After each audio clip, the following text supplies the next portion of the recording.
Welcome in to I Remember My First Time. Whoa, that's exciting. Oh, not that first time, Jacob. Damn it. This is a podcast where we talk about the movies we love. One person on this podcast has not seen this movie until recently, and we discuss it with them. And for those of us who have, we talk about our first time watching this movie. And this week's movie is... The 1992 classic, Basic Instinct. Sharon Stone, Michael Douglas. Michael Douglas. Jacob, are all the movies we do on this podcast good movies? Shit, I hope not. Do you like shitty movies? I love shitty movies. Do you like good movies? I love good movies. Are we critics? Absolutely not. But do we love movies? Love the fucking shit out of movies. This may not be the fuck of the century, but it might be the podcast of the century. So we're going to seductively cross our legs, uncross our legs, and cross them again, because I've got some stuff to say about Basic Instinct. Jesus Christ, BJ, I just saw your balls. Would you like a cigarette? I actually quit recently, thank you. Sure It won't last. I am BJ Leica, joined as always by Jacob Ekus, and today we have a special guest on, my personal friend, parlor game master, reigning fantasy football champion, proud card-carrying member of Bill's Mafia, native Buffalonian? Buffalonian. Yeah, no, Buffalonian. Buffalonian for sure. Buffaloni. Buffalonian? No, that sounds... Buffalo-Mexican. Buffaloation. Yeah, Buffaloation. Buffaloation. You nailed it. Buffaloation. Buffaloation. Yeah. Drew, welcome into the podcast. good to be here. But for real, Drew, what is it being from Buffalo? It's a Buffalonian. Buffalonian? Yeah. Sounds like baloney. So before we get started, first of all, how many folding tables have you been through? At least 3 that I can remember. Was it fun? No broken bones, so yeah, we're good. No one breaks bones going through tables in Bill's Mafia. No, absolutely not. So what is your relationship with movies, Drew? Are you a huge movie fan? Do you have genres you like? Actors, directors? So, pretty much the big movies that I'm more of a Adam Sandler, Chris Farley kind of guy.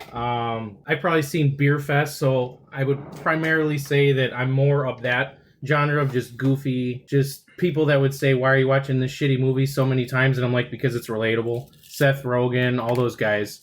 Those are the kind of movies that I really like and enjoy. So unfortunately for this one, we gave you a movie that was neither goofy nor relatable. Yeah, no, it was great. It was great. It was great. Let me just go ahead and say it was fucking great. Yeah. Because Jacob, this was your first time watching it as well. It was my first time watching it. And you were worried that I might not like it because it's a... Not like it because I love bad movies. But you're like, you're going to think this is a bad movie. And, spoiler alert, I fucking didn't. This movie fucking rocked. Yeah, I put this movie on, was trying to put the kids to bed, and noticed my 5-year-old come pop her head around the corner within the first 30 seconds. I'm like, Daddy's got a boner, go back to bed! Oh, I was hard at least for a third of this movie. Well, yeah. Well, I watched this movie with my girlfriend, and we had hot sex afterwards. Yeah. I can see. Yeah. Did you hide the ice picks? She hid the ice picks. That was her. Wait, let's be honest, though. Does anybody today even own an ice pick? No. It was the most ice picks I've ever seen. Ever. Oh, that must have been so annoying to make a drink when you had to pull out a giant block of ice and repeatedly stab it with an ice pick. I understand when people drink their drinks neat, because I wouldn't do that shit. No. Can I get 3 old fashions? Get the fuck out. Here, break this ice yourself, asshole. Basic Instinct, a 1992 erotic thriller starring Michael Douglas and Sharon Stone. Michael Douglas getting top billing is weird. We'll talk about that later. A movie described by IMDb from someone from Rio de Janeiro, so that might have something to do with this. They refer to it as, in Los Angeles, a retired rock star, Johnny Boz, is stabbed by an ice pick and murdered, tied to his bed, and intercourse. I don't know what that means. Detective Nick Curran. It means sex, BJ. Intercourse means fucking sex. I refer to it as coitus. Okay. Detective Nick Curran and his partner, Gus Moran, are assigned to the case. They head to the beach house of psychologist and writer Catherine Trammell, who was Boz's girlfriend. That wasn't true. To interview her. They find a cynical, intelligent woman, and soon Nick suspects her of the crime. Detective Curran has recently killed 2 tourists in a shooting, and his wife has committed suicide. and he is forced to visit police psychologist Dr. Beth Gardner, with whom he has a love affair. He continues his investigation and soon has a sexual involvement with Trammell. He is sure that she is the killer when other evidence shifts him another direction. Of course she's the only killer. The only one that looked suspicious was Roxy. So who do you guys think was hotter, Roxy or Trammell? Oh, Trammell. Trammell. Trammell for all sure. day, right? Yeah. Yeah, she's one of the few blonde women that I was extremely attracted to. Like, for the most part, blondes are like, okay, yeah, whatever. Everybody likes blondes. I don't know why. Like, not that blondes are not pretty, but everyone's like, all blondes are sexy. And Sharon Stone fit that narrative. Yeah, Yes. she did. I have known people that if a woman has blonde hair and isn't fat, they're like, she's so hot. Yep. She could have a fugly fucking face. Sharon Stone in this movie oozes sexuality. Yes, yes. Also, I really hope that every IMDb user listens to this podcast because y'all all fucking suck at summaries. I don't need the whole goddamn movie. Here's how you do it. This is from HBO Max. Speaking of which, HBO does the fucking best. A rock star's murder puts troubled detective Michael Douglas on the trail and in the bed of a kinky suspect, Sharon Stone. Oh, HBO does it again. You can't beat that. They nail it, don't they? Yeah, I don't need to know a whole lot. I just want a quick 2 to 3 sentence summary. Dive right in. So this movie, IMDb has it a 7 out of 10 by users. Metacritic a 41%, which isn't as bad as it sounds. And Rotten Tomatoes a surprisingly low 56%. Too many boobs, All right. I guess. I mean, that's the only thing that I could come up with why Rotten Tomatoes would give it a low grade. It's too much sex. I imagine the people that watched it and were like, that was pretty good. They're not writing the reviews, right? I don't think so. It's the people who are like, too much sex. Yeah, yeah. but you have to sell the story, right? How many people does she kill just by getting on top? We're easily just seduced. A lot. We don't know how many It- people she's killed. No, I have no idea. Is she a serial killer? Has she killed 12? She might be. We don't even know how many books she's written. I'm assuming that's the deal. When she writes a book, that's the person she kills? Yes. Okay. How many ice picks does she own? Was it the same ice pick up by police? Like, how many does she have? Oh, they were only like $1.28 at Kmart, so At that time, yeah. I mean, inflation. Yeah. It's like $2.60 now. Yeah. Inheriting all that freaking money sitting on by and- the beach house. I think she was okay. And for sure, fucking Kmart. Mm-hmm. Kmart 92 was throbbing. Oh, yeah. Yeah. Get a Christmas tree and an ice pick for at least under $50. This movie made me miss Kmart just a little bit. Yeah, it did. And you didn't even realize you missed Kmart. You were just like, son of a bitch, I want an ice pick. Yeah. I just want a K. I want the big red K. I want to go into the big red K. Yeah. Roger Ebert's review of this movie. I think he liked it. Okay. I think he liked it. We always guess with Roger Ebert. Okay. Do you think Roger liked it? Of course Roger liked it. Why wouldn't he? He's weird sometimes.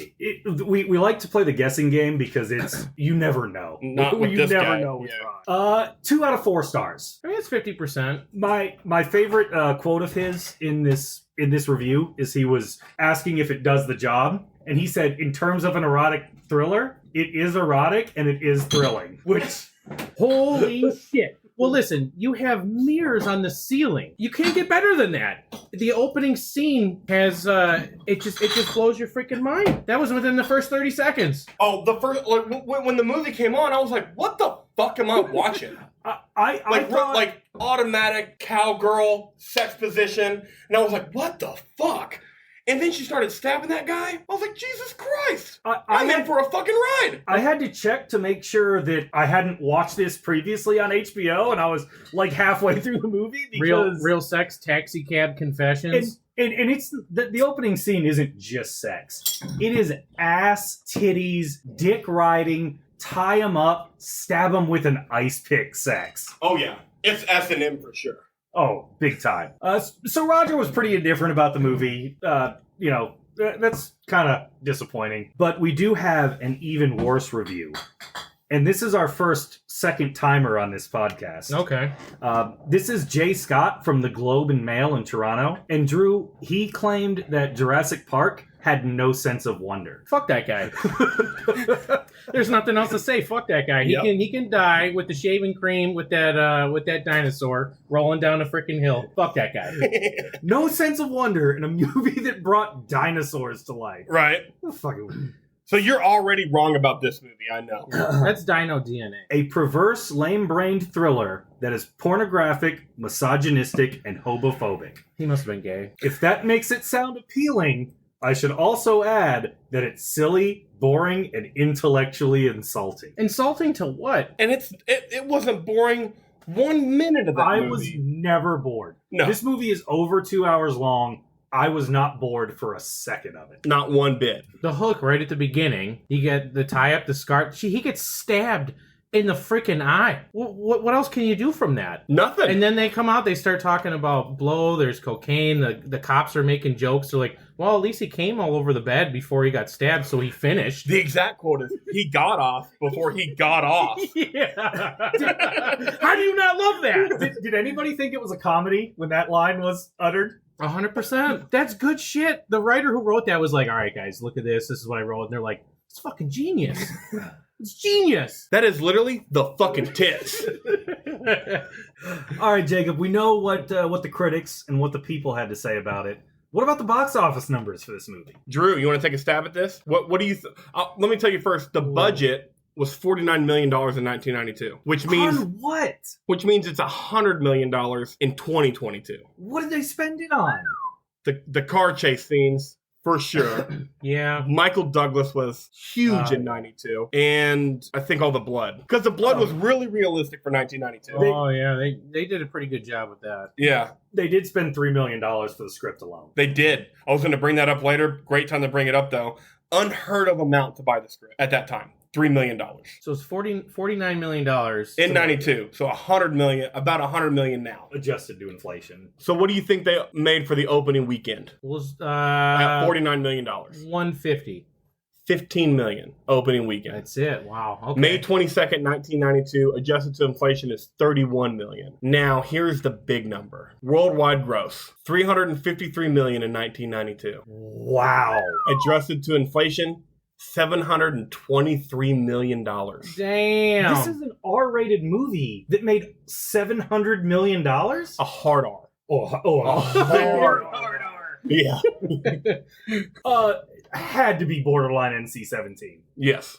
In fact, the Paul Verhoeven, the director, had to he shot all the sex scenes in multiple different angles and different ways Of course he did. to make sure that he could edit them the way he wanted to still put out the scenes he wanted to. Smart man. And whenever he first got the script, he took storyboards to the studios and like, this is the sex scene that I want. That way the studio knew what they were signing up for. You got to sell it, man. You Yeah. got to sell it. You're paying that kind of money. Stone's tits better be in the right placement on that damn camera. They were. 100% they were. She even got that scarf from Target. Or Kmart. Kmart. Fuck, Kmart see, for sure. Target nowadays. Kmart back in the days. That is hard for me to believe that adjusted to inflation, a rated R movie made that much money. See, Hollywood, you can make rated R movies. Yeah. Please, Please do it. more. Yeah. That's really all I want. Is rated R movies. That's all I want. More blood, more cussing, more boobs. You're a simple man, I'm Jacob. a simple. I'm a simple man. First time watching the movie. Jacob, we'll start with you and go on to Drew after this. Because it was your first time, how'd you like it? It was a fucking roller coaster. It was a roller coaster. I loved it. I'll be watching this again more than one more time. Sharon Stone killed this movie. Killed it. Some of the reviews and some of the things that were said is it was pretty much all just sex, and that's such horseshit. Sharon Stone killed this movie. She was perfect. I didn't like Michael Douglas at first, and I technically still don't, but I do such a good job at just losing myself in movies that I forgot that he was way too old for this role and just enjoyed the fuck out of this movie. It's phenomenal. And I love the car chase scenes. 1992, I thought those were filmed very intricately for 1992.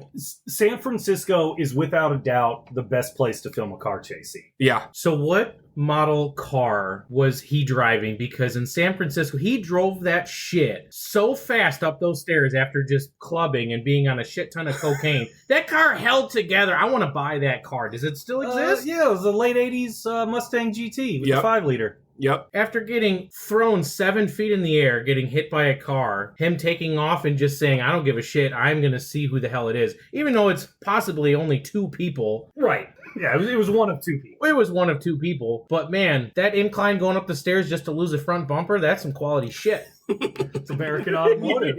Yeah. Detroit made, baby. So, Drew, how'd you feel about your first time? A little bit different when I got the kids sleeping in the other room, but yeah, other than that, it was pretty enjoyable. I felt like I had to keep peeking over, like waiting for my mom to wake up and being like, "What the hell are you watching?" "I'm sorry, Mom." It was awesome. It was entertaining. Really just kind of dove into the story and the plot, and even though things kind of maybe have seemed obvious at times, I think Sharon Stone played an awesome character with just being able to, tell the police to go fuck right off right in the beginning. And like you said, I wasn't a big fan of Nick in the beginning because it was kind of like, man, what are you trying to accomplish? And then once he was having, it was maybe an hour and a half through that movie at the time when Gus is like, man, you went and fucked her, didn't you? You were like, what an asshole. Like, how stupid could you be doing that? But he was definitely too old for that. And I'll bring up one of my favorite, the rape scene where she kind of enjoyed it, but it was, holy shit, I need to pull up a picture because his face looks like he's tripping on so much fucking Molly. Well, he's bending her over and she's like, I don't know how I feel about this, but I'm gonna let him keep going. But he's just like, oh shit, just way too old for that. It was, I don't even know how you film something like that. Just being like, are we gonna let him go, guys? Like, this is getting fucking weird. You know what's funny? When they filmed that scene, unbeknownst to the performers who were simply rehearsing the scene, things heated up quickly as evidenced by the footage in the final film, and Paul Verhoeven liked the performances so much he just kept it in. They were practicing when they did that. It wasn't even filmed. Like, they didn't even say action. It was just like, rape! Yep. I kind of like it. My clothes are getting ripped. She's kind of pissed off, but like at the same time, she's still enjoying it. She goes back and forth about 4 times in that scene. Yeah. She likes it at the beginning, then she doesn't like it. Then she likes it again, and when it's over, she's like, I didn't really like that. Yeah. And he talked a lot of shit. So if Sharon Stone's the fuck of the century, what does that make that? Like the fuck of the day? The fuck of the decade? Decade for sure. Yeah. He lasted like 12 seconds in that scene. But you know what? But the girls look at that like, that's good. That's good. You fucked. But there's no way he lasts as long as he did with hot ass Sharon Stone the first time they fucked. There's no way. Not a chance. Drugs. Okay, yeah. But also the thrill of like, hey, I might get stabbed in the fucking eye. See, that's what I'm thinking. As soon as she tied his hands up, I was like, he came right then. Yeah, he's like, there's no way he didn't come. I'd have been done. Yeah. Well, you can't not underperform the rock star at the beginning. You already know that he gone up and he said that he came. So if you're going to get stabbed, you're like, well, shit, it's now or never. Yeah. It's not the worst way to go out. No. There are much worse ways. There are. But I love it. The director, how many times was it 2 or 3 times that they just kind of led up to it to where she kind of reached back and you're like, oh, is this the time? Yeah, it was 3 times. Nick's going to get stabbed in the face or in the chest, and each time she's like, daddy. So my first time watching this, now this may have been one of these movies. I don't know if you guys ever experienced this, but you remember when you were a kid and your parents would watch movies that you shouldn't watch, but it was a Saturday night and you were 8 years old, so you would watch it with them? Yeah, why not? And it'd get like 20 minutes in and Michael Douglas is raping Janine Triplehorn and you're like, okay. Yeah. Wait, how old were you? I don't know if this was one of those movies or not. Okay, I was about to say, your parents just kept it going after the first scene? Yeah. They were just like, so far, this is good, Yeah. BJ. Yeah. Enjoy. The first time I saw it, I was in college and it was over winter break. So I would stay, because that was basically the only time I had a chance to work 40 hours a week and make decent money. Everyone else was gone. The campus was empty. So I'd get home from work and go to Blockbuster and saw the cover of this movie and was like, all right, let's do this. What was the cover of this movie back when you were in college? I knew about the Sharon Stone leg cross scene. It wasn't super seductive. It was kind of Michael Douglas behind the shoulder of Sharon Stone. She did. I hate that he has top billing in this movie for him to be on the fucking cover like that. That's bullshit. And so I watched it, and when I finished watching it, I had never been more confused in my life. Not necessarily confused on the plot, but I didn't know what the fuck I just watched. I didn't know if the movie was good. I didn't know if it sucked. I didn't know if I liked it. I didn't know if I hated it. And from what I know, you still don't. I still have no fucking idea. And the leg crossing scene, who do you think was more surprised? So, he was obviously the same character in Jurassic Park. His facial expression was just the same. He was just in shock with the dinosaur appearing in the vehicle as he was to seeing a vagina. Did you know that? A dinosaur and a beaver, not that different. Fucking ferocious. I was going to argue with BJ that they're not that different. Then Drew said, you fucking ferocious. Yeah, I guess they're not that different. Yeah. Both have just taken his life. Oh, that scene was so good. Yeah, I was just confused. Am I supposed to like these characters? Who am I supposed to root for? But it's all these people suck. But it's realistic, right? Like, just you can easily take over men's brain. You're like, did you kill? Holy fuck, that's the vagina. Look at that. Oh shit, That's your vagina. There are people that claim you can't see it in the movie, and I'm like, you're fucking lying because I saw it. I don't think you can see more than hair. Sure, But, I mean, that's fucking seeing it. yeah. that's more than enough that anything that would get filmed today. In terms of the most recent rewatch, I was a little bit confused, not more confused, because you know what? I like the movie. Still have no idea if it's good. Still have no idea if it's bad. But you know you like it. Still have no idea who I'm supposed to root for in this movie. Yeah. And I mean, after that scene, I fucking started smoking. Had no interest in it. But she's like, you want a cigarette? Fuck yeah, I do after that shit. Oh, this movie made me want a cigarette and cocaine real bad. Yeah. Yep. Made Michael Douglas want cocaine real bad, too. He had Pepsi in the fridge. She's a coke girl. Which, other than her tits, is my favorite thing about her. Real, not real at that time. Oh, those are real. Oh, yeah. Did you guys have any sneaky, funny moments that you found throughout the film, other than the what was the dancing, scene? dude. The dancing in the club blew my fucking mind with how people dance, because it's just like a side. It's just nobody was really doing anything. I don't know. It just, the side back and back was just like the cat with the hand, the Chinese cat. That's all I kept thinking about. Yeah, the same motion. I'm like, what the fuck is going on? I'm like, you have this dude who's all coked up. She's putting her ass on his dick. And you got the jealous lesbian that's sitting there doing the cat bob with her hand. My mind was blown, but I was entertained. That shirt Michael Douglas was wearing in the club. Yeah. I don't know what the fuck that was. There's no way that was in style. I don't know in what decade that shirt would be in style. Any decade. It's like this weird scoop neck fray. What? He's wearing a t-shirt to the club. It's like a Bad Boys movie that was never made.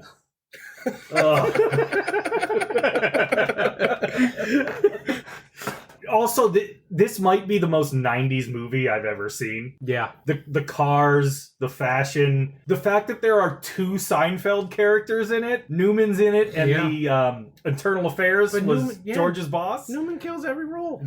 Every role. In fact, he killed this role so hard that Steven Spielberg watched this movie, waited till the end, and threw the credits to find Wayne Knight's name to put him in Jurassic Park. That's, there you go. He's like, I fucking want this guy. Good for Newman. I want him to look at a dinosaur the same way he looked at that vagina. And he did. And he did. He The nailed same that way? shit. Filmed it several times. I want you to look at that damn dinosaur like you did that pussy. Listen, Wayne. See that dinosaur? Pretend it's Sharon Stone's pussy, okay? Yeah. They got a close up of his face. He's sweating. He's just like He licked his lips? Yeah, he licked his lips, and he's just like, oh, no more further questions. He was. Oh man. He was shoveled. Anything you found funny, interesting? I loved all the one-liners. Okay. And I have a couple of them written here for my favorite scenes. I'll do a couple one-liners from one of my honorable mentions. Once in a Lifetime Looney Tune, when they're talking about her in the book and everything. I love that. Once in a Lifetime Looney Tune. A devious, diabolical mind. I'm like, God, these one-liners are amazing. It's not even an action movie, and I'm getting all the one-liners I can get. So I love that. One thing that got me. So 1992, if you passed a polygraph test, they were like, "Yep, you're innocent. Passed a polygraph." Were they that dumb in 92? I don't think they were that dumb. I think because on that, it also got me that DNA just didn't matter. There's cum all over the bed. I have no idea what happened. Technology. No, yeah. But DNA was being used in 92, Sure. and I think they just said, fuck it. Okay. You pass a polygraph test, you're good.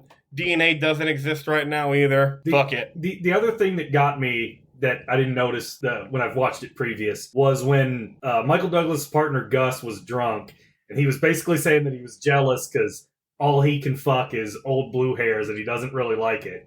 You hear someone in the background go, "Don't knock it till you tried it." I missed that scene. Yeah, what the shit? I would have remembered that. I wasn't paying close enough attention. I did have the captions on. Maybe that's why I think noticed so, it. yeah. That's amazing, though. I got to start watching movies with the captions on, I guess, because those are important plot points. Don't knock it till you tried it.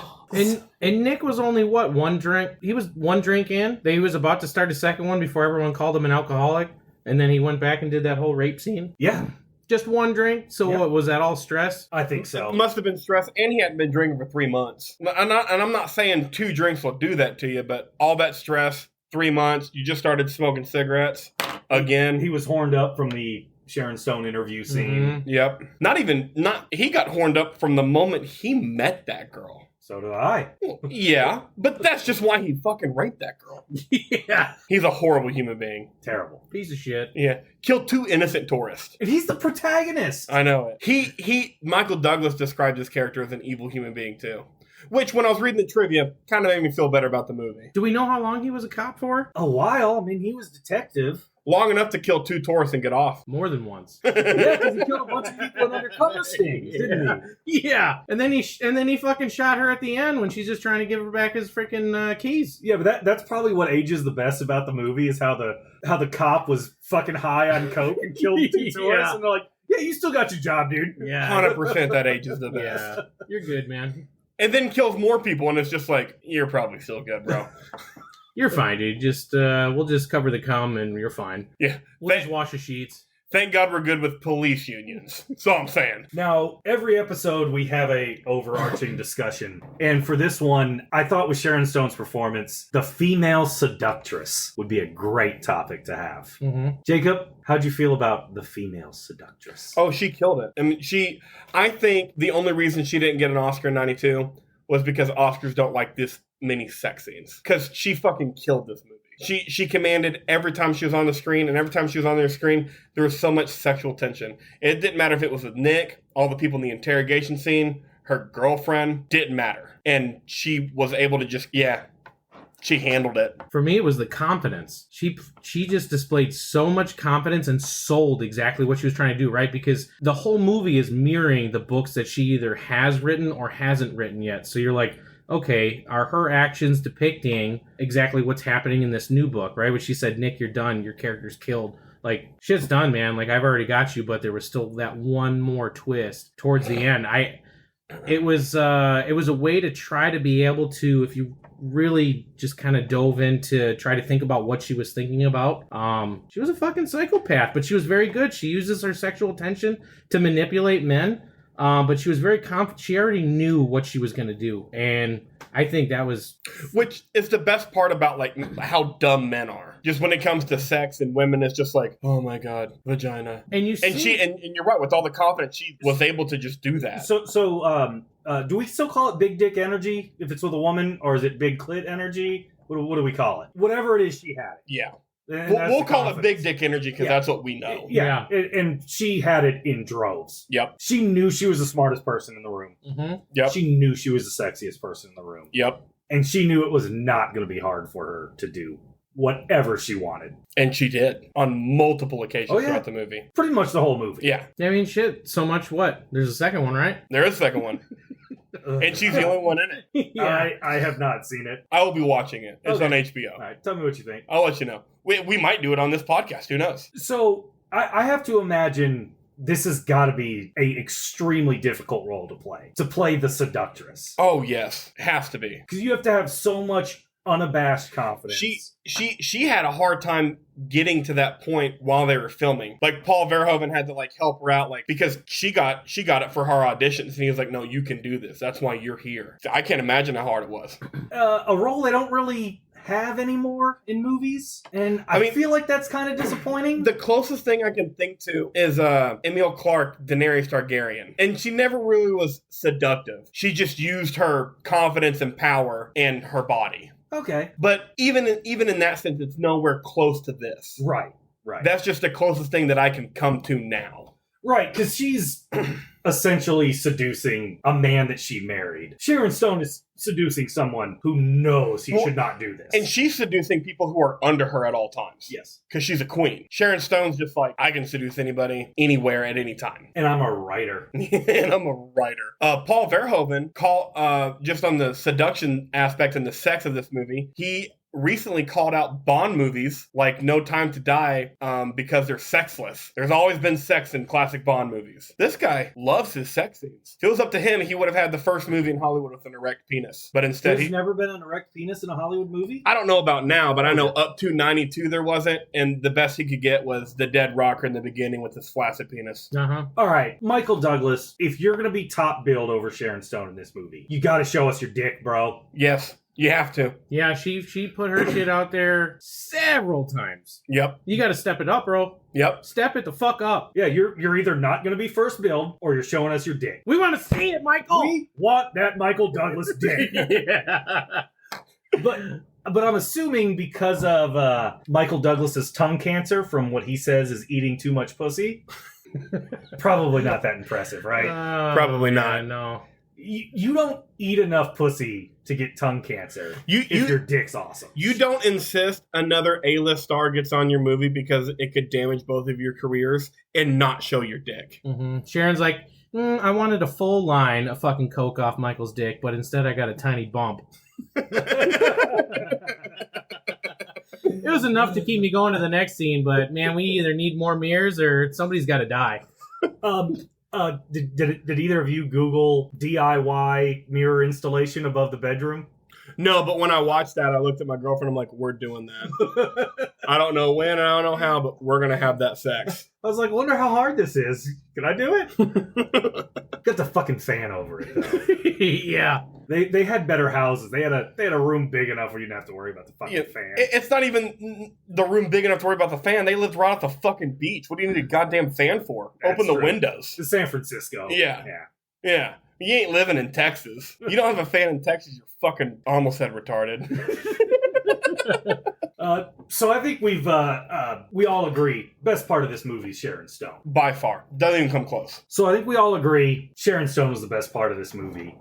Is there anything else you guys really enjoyed about this movie? I mean, I loved how much blood there was. I'm a sucker for really violent movies.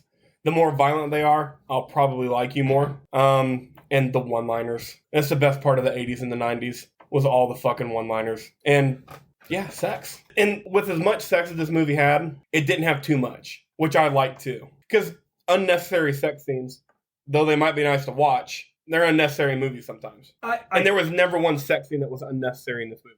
I kind of felt like every one of them needed to be done. Yeah. Maybe we... You know what? No. I disagree. We needed to see Johnny Boz getting stabbed. Had to. We needed to see Michael Douglas essentially rape Janine Triplehorn. Yeah.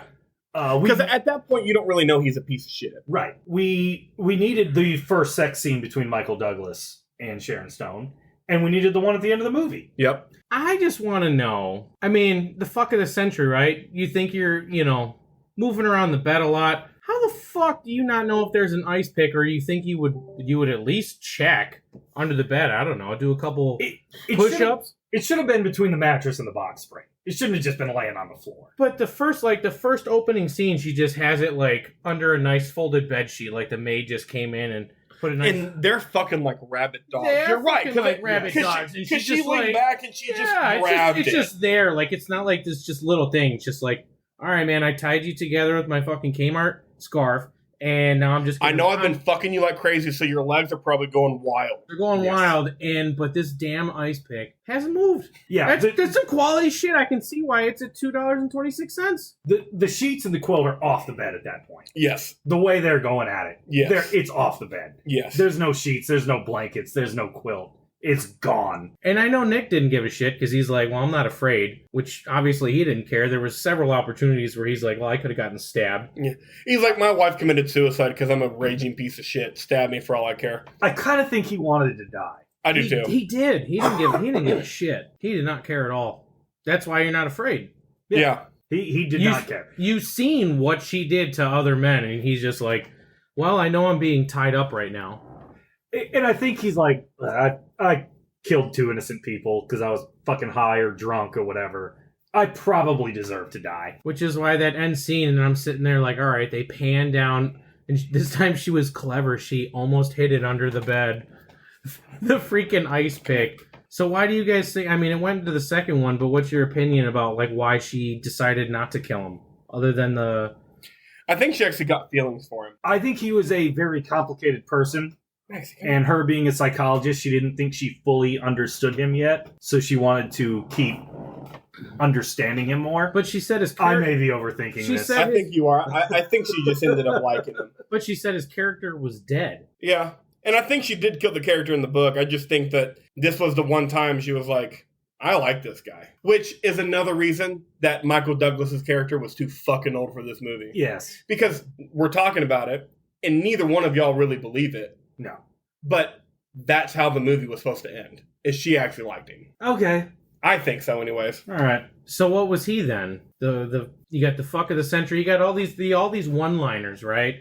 And that's where she said, I guess I'm just the fuck of the century because my character is dead, right? So what is it that she becomes to him then? What is he? Sexually? Yeah. Man, I don't know if any normal person can compete with a fucking rock star. Well, No. but she's a... And that was even brought up in the movie, which is, I think, why you're asking this question. Yeah. Because he's like, that was a fuck of the century. And she shrugged it off. She was like, I mean, you were okay. Yeah. Which we all can agree with. The first time you have sex with somebody, it ain't great. And that sex scene was fucking great. So, of course it wasn't the fuck of the century to her. That's a good question. Plus the other 15 or 20 times that he had with the other one. The psychologist Yeah. or whatever she was. Yep. Which he then truly believed that, she was the killer, which... What a mindfuck. he just... Like, it's clearly Sharon Stone. Oh, obviously. 100%, but he shows up, he's like, all right, Gus is bleeding out in the elevator on floor 4, and she's... But what a weird way to be like, well, what are you doing here? I got a voicemail saying to meet Gus, and you're just creepily, like, you have a gun pointed at you. I didn't understand that scene, but... He read that page in the book where Gus got shot. Yeah. Not shot, stabbed. Yeah, oh, yeah, sorry. Stabbed. The scene of the book was stabbed in the elevator. And what got me about that scene, too, when I'm watching it is they came up the same fucking flight of stairs. And Michael Douglas is like, what the fuck are you doing here? I'm like, bitch, she just followed you up. What do you, like... Yeah. She clearly didn't kill that guy. She just came up after you. Cocaine. No, 100% cocaine. He was just like, I am popping one right in her fucking shoulder. All right, on to Jacob's favorite part of the podcast. Our Mount Rushmore of scenes. We talk about our 4 favorite scenes. We go from 4 to 1. We're going to start with Jacob, go to Drew, and I'll finish it off, and we'll just keep going around. So my first scene, we've hammered to death. It's the opening sex scene. Incredible sex. The murder was incredible. The stabbing through the eye, like watching the eye just kind of explode with the ice pick. I was like, oh man, this is fucking cool. How you can't really see her face. Yep. It was the sex is incredible. The murder was incredible. And then the cops coming in afterwards, and that's when I got introduced to all my one-liners. He got off before he got off. They made 3 times more jokes in the first 5 minutes of this movie than they did the whole last 2 hours. Yes, and I loved it. But yeah, we've already hammered that to death. That was my first favorite scene. Drew, your first favorite. All right, Fourth favorite. Fourth favorite. First out of the row. Yeah. All right. I'd probably have to say the rape scene just because it was creepy but fun, but there was comedy to it. Like just watching Nick's face. I mean, he looked just fucking completely cracked out as he's sitting there, and then they would do like an over the shoulder shot of just his face, and she didn't know how to feel about it, but then she liked it, but then she didn't, and she went along with it, but at the end she was still disappointed. So me watching that was sitting there like it was cringy for him almost, because she's like, I really like this guy, but he's doing weird shit. Now he's ripped my clothes. She just wasn't on the same level as him. Yeah, and she straight up was like, I said stop. Yeah. Like, I like this guy, but fuck me. Well, I said like, stop. no, the original no means no. He pushed her against the wall, and she's like, oh, yeah, fuck yeah, Nick. Like, let's go. And then he pushes her and bends her over the chair, and she's like, wait a minute, stop. I don't know which hole you're going for right now, pal. I do like a movie where the woman's pissed off that her clothes just got fucking ruined. Like, God damn it, this is an $80 fucking blouse. She What the was, fuck are you doing? she was immediately pissed, as she should have been, with just her shit just getting ripped completely open. Like, it's hot to a certain point to be like, fuck, I forgot the receipt on that. I don't know how I'm going to take it back. So, my 4th favorite scene is when Michael Douglas and Gus show up, and interview Sharon Stone for the first time at the beach house. Because at that moment, you're like, oh, this woman is bad. That's one of my honorable mentions. And my favorite thing about that scene was just the bad cop work. Yes. This is how this guy died. You don't say that shit. No. They're horrible. They're horrible detectives. But just knowing, oh, okay, so this woman is smarter than the cops. Are you taking me downtown? If not, arrest me. And they were like, yeah, fuck it, let's get out of here. At that moment, I was like, okay, Sharon Stone's getting away with this crime. Yeah. Immediately. And it was an incredible, like, just the ocean and the driving up to the house. Oh, that house. Yeah, they left so defeated, but yet they were just kind of like, we'll follow up on it at some point. Yeah, this will be an unsolved murder because she definitely did it. Yeah. And we're not going to be able to catch her. It's the most obvious thing ever, but she has the amount of money to sink this entire police department. So what other games are being held behind closed doors? And way too fucking smart. Oh, yeah. You think they felt that leaving? Definitely. Maybe Gus did, but did you think Michael Douglas did? No, I don't think he Michael did. Douglas thinks he's street smarter than everybody in this movie. Yeah. Gus knew. He was just like, this bitch is getting away with it. Mm-hmm. Well, that's why he's mad that Michael Douglas finally jumped shit. He's like, well, man, I really needed you on my side, but since you fucked her, now you just literally threw a completely different wrench in this entire investigation. And Michael Douglas is just like, just because I nailed you doesn't mean I won't nail you. Yeah. One-liners! One-liners, baby. Fucking love it. Third favorite scene, Jacob. The driving to the interrogation when they pick up Sharon Stone when they're in the car. Oh, and she's telling him what the next book is about. She introduces the suspension of disbelief and how that'll help her get away with it, basically. Right. Her talking about her new book, Detective Falling in Love with the Wrong Girl. I was like, and you know me, I fucking love foreshadowing. You do. And at this point in the movie, I know how it's going. I'm just like, this is foreshadowing like a motherfucker. I'm going to find out who your 7th grade English teacher is, and I'm going to send her this podcast. I'm going to be honest, she's probably dead. Okay. But fuck it, let's look. She will be proud of you. You bring up foreshadowing every episode, and don't stop. No, and I won't. I fucking love foreshadowing. Gets my dick hard. The minute you see it, you're like, that's a foreshadow. It's my third favorite scene.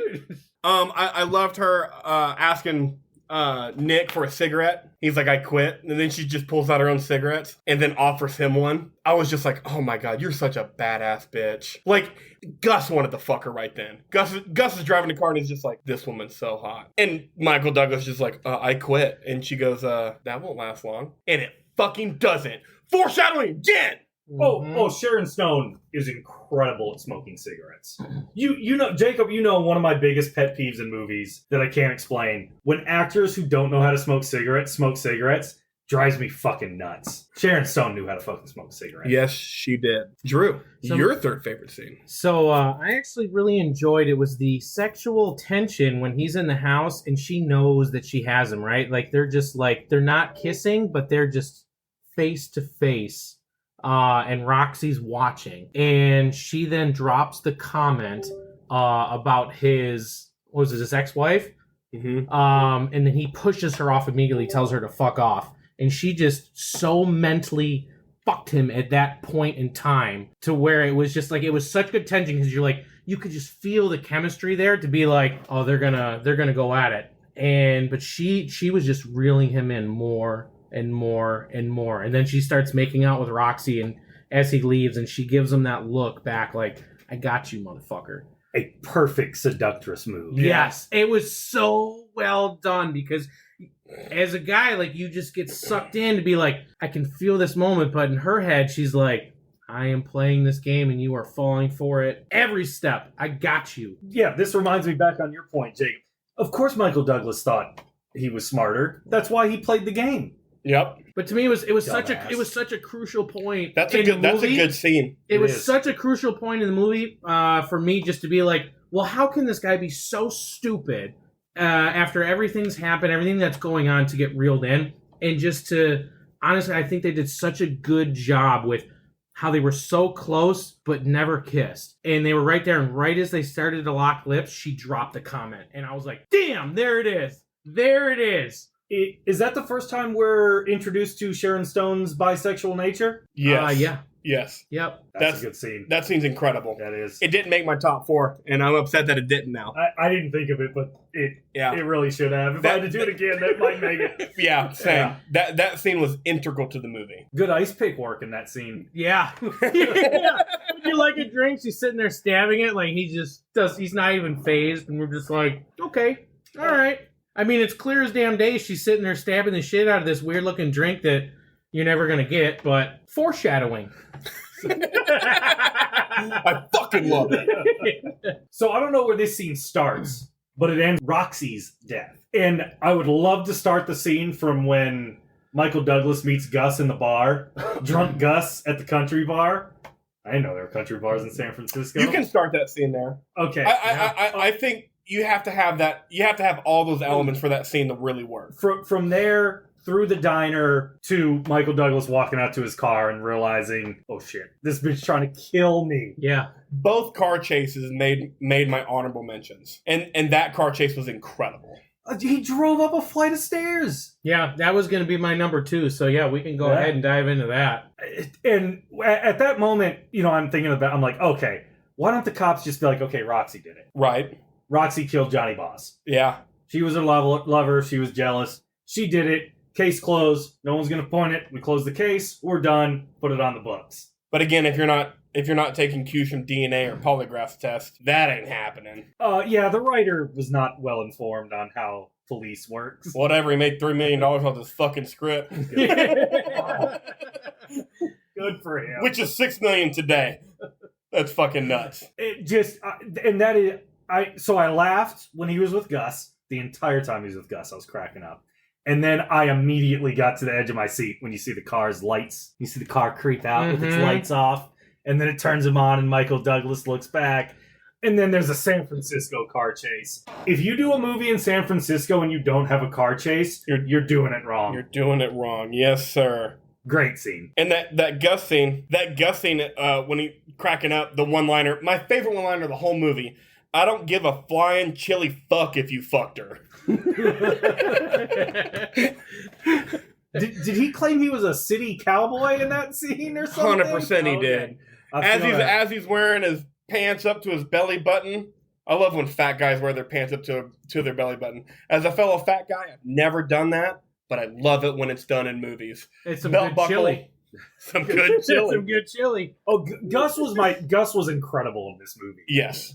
Yes. I loved Gus in this movie. I know, it was really sad to see the way he goes. He's like, I'm just getting off at the 4th floor. Yeah, after stopping at the 2nd and the 3rd, like, what the fuck's going on? Yeah. Where's she hiding, though? Like, I don't know, you wasn't looking at his phone. She just pulled that ice pick out of freaking nowhere and just went to town. Oh my god, so much town. So this is your second favorite scene. Why don't you go ahead and skip me and talk about it? If there's anything else you have. I like how she just kind of went off the cliff, right? I mean, he's sitting there weaving in and out of traffic in that first chase scene, over the double-edged lines. There's all this crazy stuff. But with that, I mean, he's riding up a freaking flight of stairs, only losing a bumper, just to pretty much just, and it goes to show how many times Michael Douglas literally says, I don't give a fuck. I'm not scared of shit. He was about to get in a head-on collision to see who it was that ran him over. He does not give a fuck. He is so done and ready to die, whether it's by an ice pick, a head-on collision. He doesn't give a shit, which is why I thought it was just, I mean, if it was Sharon Stone at that point in time, he's just like, this is how it's going to go. But instead, she gets carried on through a zip line up a weird-ass looking... They're like, this is how we're getting the body out. They put her on a fucking sled. As they're down there with fucking cars. Like, they can put her in a goddamn car. They're like, well, shit, this is how we're going to clearly get her up. Like, he's sitting there talking like, Nick, you okay? And there she is in the background getting zip lined. Like, holy shit. I was laughing so hard at that scene. I'm like, is it morbid? I don't know. She's literally going reverse on a zip line right now. And the guys are at the top like, come on. Just a guy with a string puller, come on. And you know what? For a chick with so little screen time, or an actor with so little screen time, I liked Roxy. I did too. Yeah. Roxy was badass. Well, she was mysterious, right? She had an amazing dance moves in the club, but they also, I think for a second... Looks like the cat at the Chinese restaurant move. Yeah. She was going to town between the jealousy and But also at the beginning, right? He shows up at the house and he's like, well, I need to speak to her. And she's like, she's not here. Very mysterious. Be like, well, she kind of looks similar. Mate, was that... I had to think about that for a second. I did too when we first met Roxy. I was like, was that Sharon Stone that was fucking her? Or was it this one? I'm like, they look so similar. I'm like, all right, now you got me guessing. And my girlfriend was like, was that the girl from the first scene? I was like... And I thought about it, I was like, no, not blonde enough. So, I don't know if this was on purpose, but absolute sociopath behavior, fucking someone that looks a lot like you. Yeah. Yeah. Total sociopath behavior. Well, she killed her whole family. And they were just like, well, she's out now. Oh, and the book written about her... Damn it, her BJ, whole you're family. stealing this from me. Oh, shit. I'm the fucking trivia guy. Yeah. Well, no, it's our fucking podcast name, I man. know it. Go ahead. My first time. I had to rewind it. When we watched that scene, I was like, Nima, did that just say my first time? Rewind, I was like, fuck yes, this is going to be great for the podcast. Fuck yes. I stole the book title from our fucking podcast. Yeah. 20 years before we did our podcast. 100%. They stole it, not us. My second favorite scene, I kind of lumped them together. That's kind of unfair, but the sex scenes between Michael Douglas and Sharon Stone. Okay. Both of them were incredible. When she ties him up, we already talked about that. He had to have come immediately. And how could you not? And still stay rock hard. Because you're having the best sex you've ever had. Ever. And she might be so good that even after you come, it stays hard. Oh yeah, that's what I'm saying. Because it's the best sex he's ever had, and you can tell that by how he is during the scene. His mind's blown. Mm-hmm. He's like, "What the fuck is happening?" And their connection made those two scenes possible. And then the last scene, or both scenes, both times she like reached back and you thought she was going for the ice pick. Well, and then she does the lean forward. And you thought for sure she was going to stab him both fucking times. Mm-hmm. And then in the second scene at the end of the movie, I felt that she was going to stab him. She was leaned over. I was like, this bitch is going to fucking do it. And then she doesn't, which makes me upset that Michael Douglas is so goddamn old in this movie, because I would have believed it more, because I really just wanted her to stab him in the face. Yeah, the Michael Douglas character needed to be 35 in this movie. At the oldest. Yeah.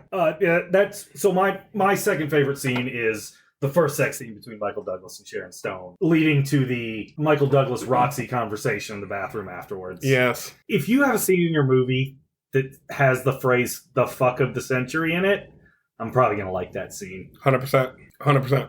It's a great scene. Yeah, how could you not? It's very quotable. The fuck of the century. My first favorite scene, I think, is everybody else's favorite scene too, the interrogation scene. Oh yeah. The interrogation scene is the best scene. By far.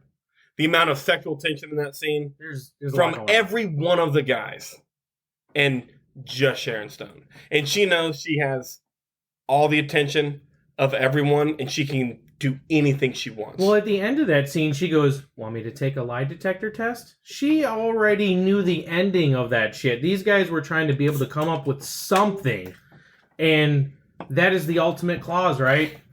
Oh, you want me to... She volunteered for something that she knew she was already going to pass. Yep. Or And manipulate. the one-liners in that scene just blew me away. When she's lighting the cigarette, you can't smoke in here. What are you going to do? Charge me with smoking? Fucking loved it. Which was also, guess what? Your favorite? A foreshadow. Yo! When asking about tying up her sexual partners, she had two one-liners that I fucking loved.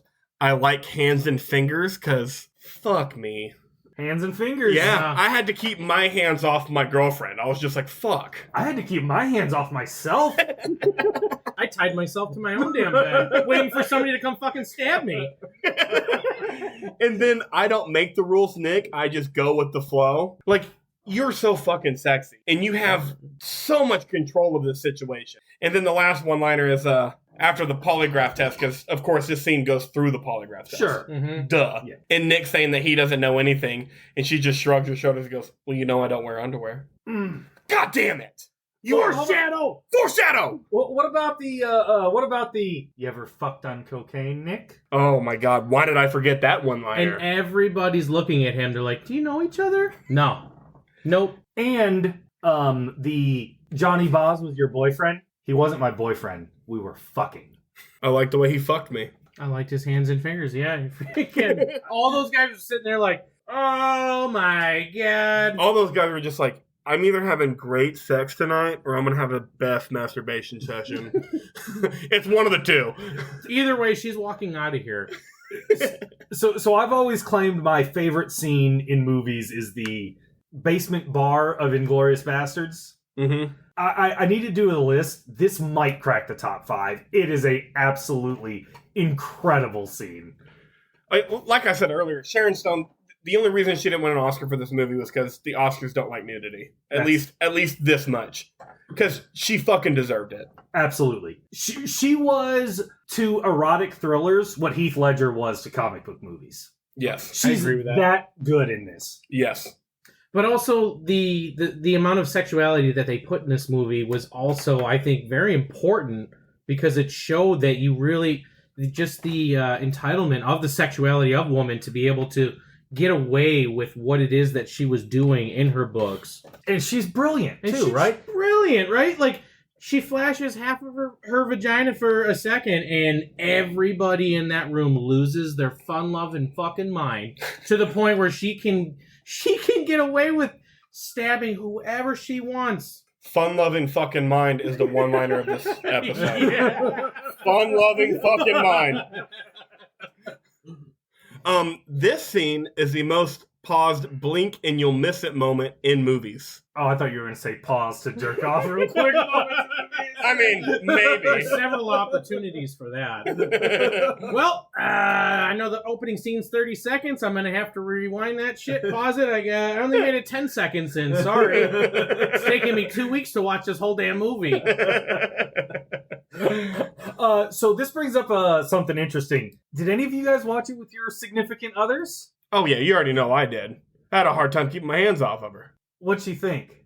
She liked it. She gave the movie the same rating I did, which we'll get to later. Okay. Because I watched it with and basically the whole movie, she was like, Michael Douglas isn't fucking hot.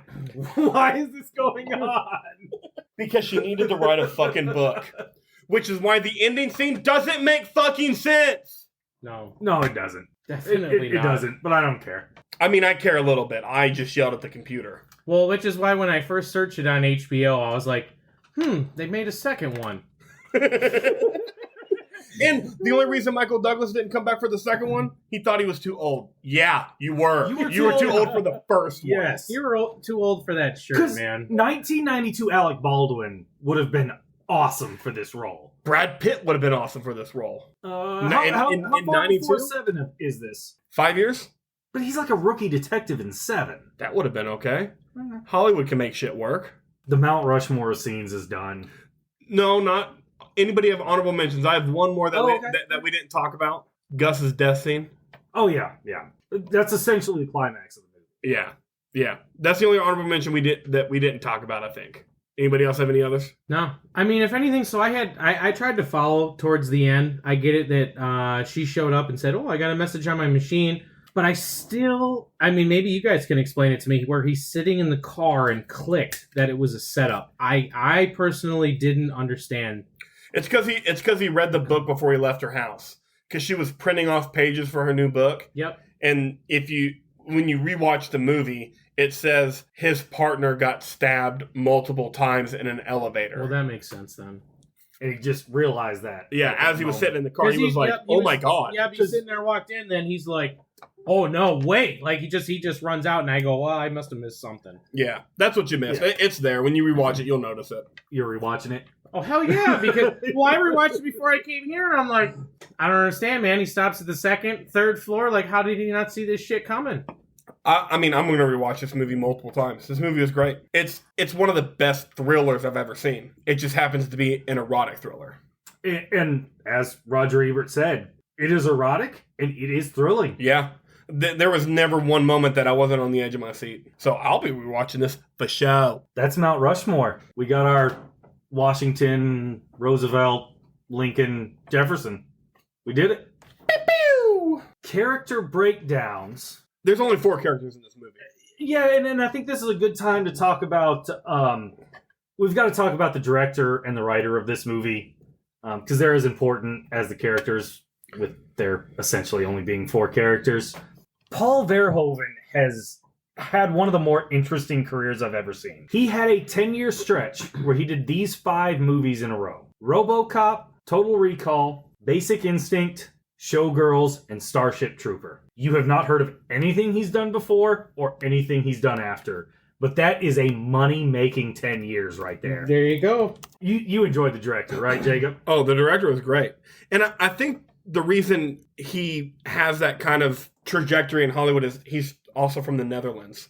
So he does a number of foreign films, too. In fact, he wanted to make, initially, the Sharon Stone character a European female.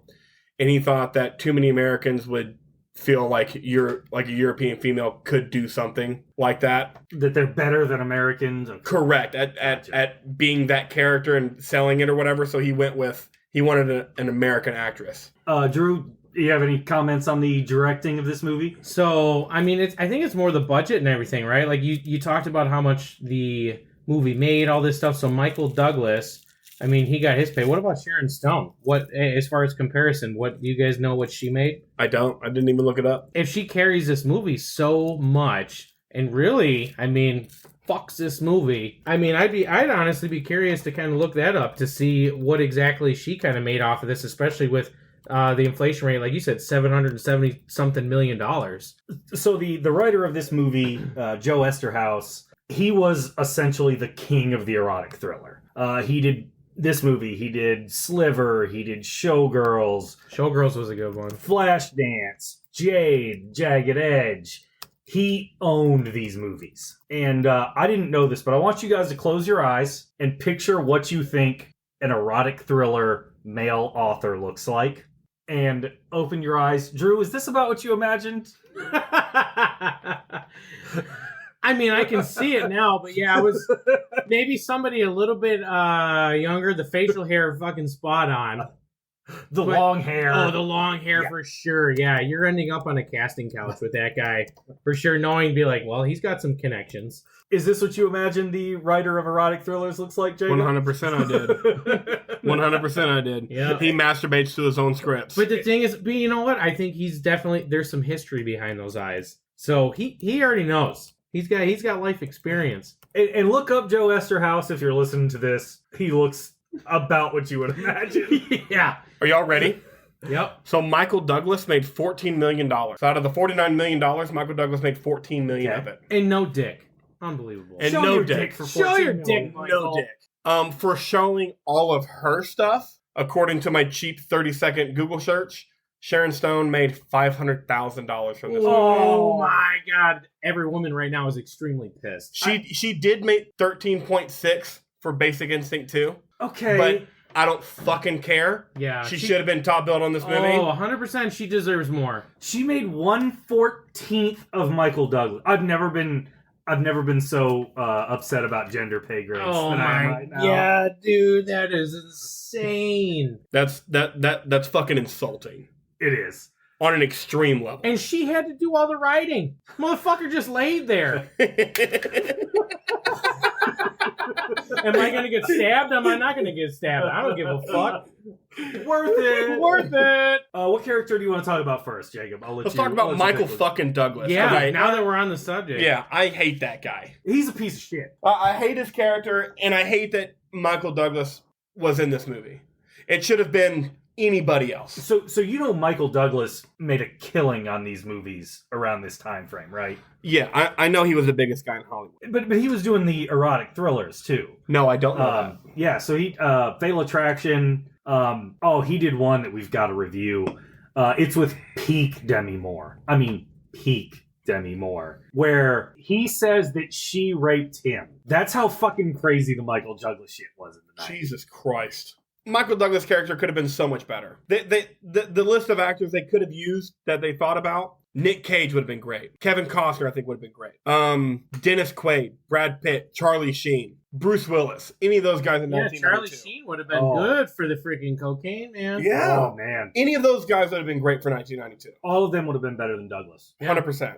I don't know which one would have done the best. My money's kind of on Bruce Willis because he has that dickish, like, I don't give a fuck kind of attitude. But Dennis Quaid or Charlie Sheen? Yeah, Bruce Willis doesn't give a fuck. He blew himself up on an asteroid. He doesn't give a shit. 100%. 100%. I can fall asleep.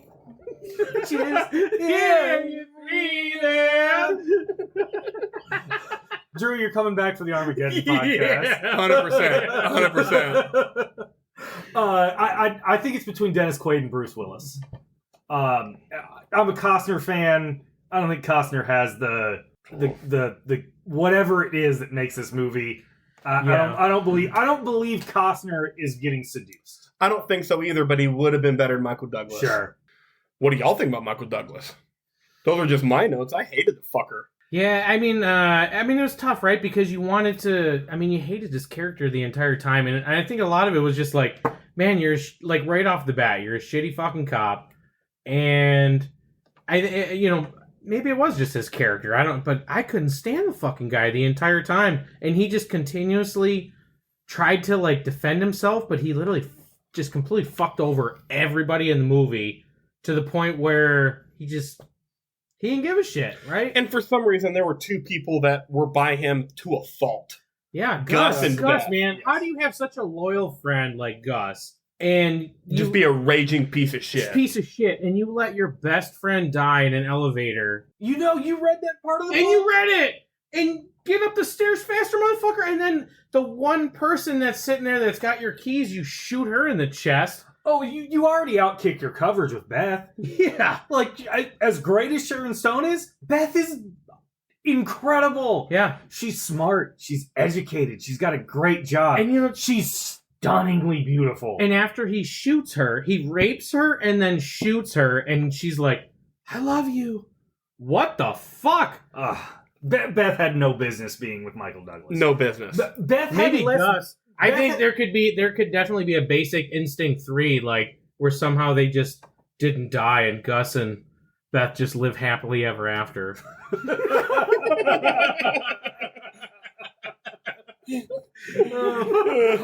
I'm here for the Gus remake. Yeah, they're both great same. people. Yeah, they same. deserve to be together. They didn't deserve that shit. Yeah. Watching this movie, I was like, I don't understand the Beth Michael Douglas thing Yeah. more than I don't understand the Sharon Stone Michael Douglas thing. Yeah. Yep. So we've already hit 3 of the 4 characters in this movie. Sharon Stone's the only one we haven't talked about. I cannot say enough. We've talked about her throughout the whole podcast already. Like you said, she's the Heath Ledger of erotic thrillers. Yes.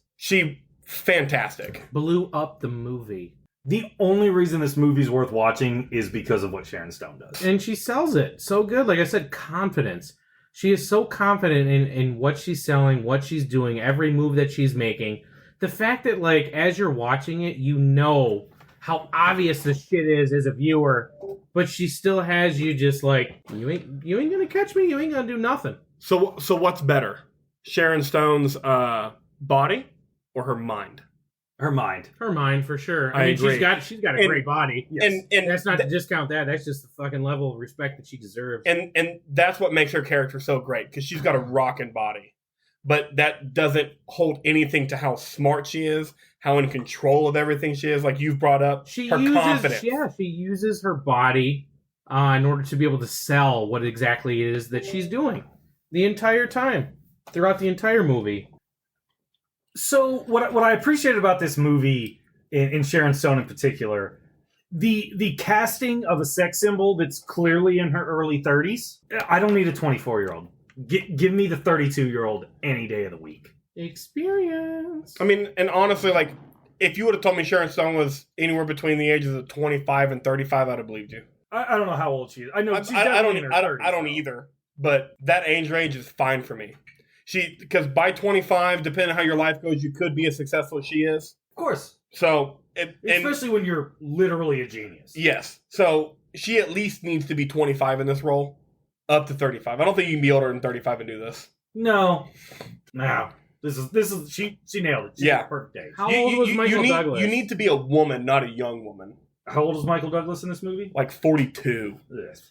45. He looked 52. He did. He had just gotten a facelift before this movie started. And what he should have gotten instead of a facelift was a butt lift, because apparently there was laughter from cinema audiences about his sagging buttocks in his sex scenes.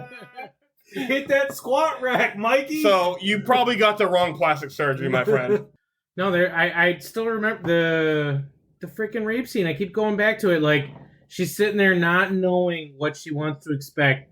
And if you pause the frame, right as he's leaning over her face, you're like, holy Santa Claus shit. Like, it's not good. Wait, so this breeds a question. Did you pause the frame during the rape scene? I did, yeah. Because it was creepy as fuck. I sat there and I was like, this motherfucker. Yeah. Trivia and facts. It is your time to shine, Jacob. You've already told us a few.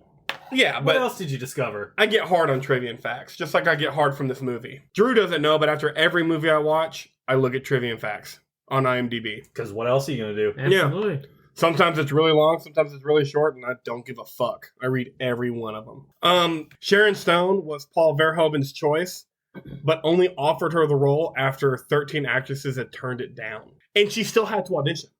They thought 13 people would have been better for this role than Sharon Stone. Oh, dude, they thought more than 13 people would be. I'm not going to read this whole list, but Drew Barrymore, No. Jennifer Connelly, No. Carrie Fisher, Carrie Fisher could have done it. Demi Moore, Sarah Jessica Parker, Ew. Meg Ryan, yeah. Winona Ugh. Ryder, Emma Thompson, No. Yeah, Sex in the City. No. Helena Bonham Carter. She might have been able to do it in Yeah. 92. Sounds like a sandwich that you find under your fucking oven after you're trying to do a deep clean. Yeah, but she's not near as sexy. She's got manic pixie dream girl. I think she could have done it, though. Okay. She's talented. Yeah, talented, and she's attractive enough that she could have pulled off this role. Yeah. But yeah, the studio, and even like I said earlier, like Paul Verhoeven showed up with storyboards. This is what I want to do, and I want to use Sharon Stone, and they were like, let's try other people. They were just trying to get bigger names. Of course they were. Meg Ryan And- in this movie is a disaster. One of the reasons they tried to get bigger names is because Michael Douglas wanted an A-list celebrity with him. He's like, if you're gonna get naked, I'm getting naked, which he didn't even get naked. Show us your dick, Michael. Come on, Douglas. Michael, pull that fucking dick out. Who care who played this part with you? I You want weren't a showing bump. shit. Give us a bump. The leg crossing scene. The reason, how do you say his name? The writer? Joe Esterhaus? Yes. That happened to him in college. He was at a party and a chick did that to make him feel uncomfortable. Uncomfortable. Yeah. Something tells me it didn't make him feel uncomfortable. I don't think it did either. He wrote it in a fucking movie.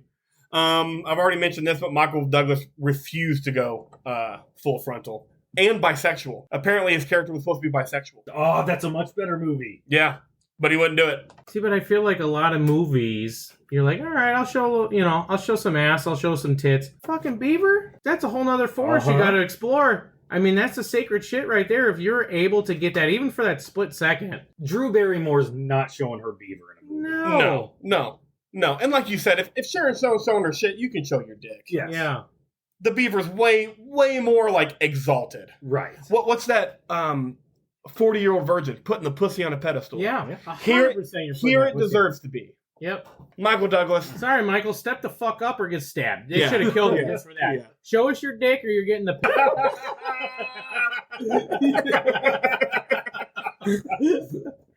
That's in the contract, by the way. That's why they didn't make... That's why he's not in the second one. Oh, it gives a new meaning to dick pic, doesn't it? Just because we're ragging on Michael Douglas, he wore lifts for the film. I thought Sharon Stone was tall and Michael Douglas was short. They in the are. movie, I'm like, why is Michael Douglas 5 inches taller than Sharon Stone? Because he wore lifts. Gotcha. Makes sense. Well, that's why they had two pillows behind him. He was fucking jacked up. Didn't need to seem like he was riding a midget. There's a discrepancy between Sharon Stone and Paul Verhoeven on the leg crossing scene. Sharon Stone never thought she was going to show her vagina. Oh. But according to Paul Verhoeven, they had discussed it, and she knew. Whenever it was shown to the cast and crew, she got up and slapped Paul Verhoeven in the face, saying, Will Smith him. yeah, saying you should have told me this was going to happen.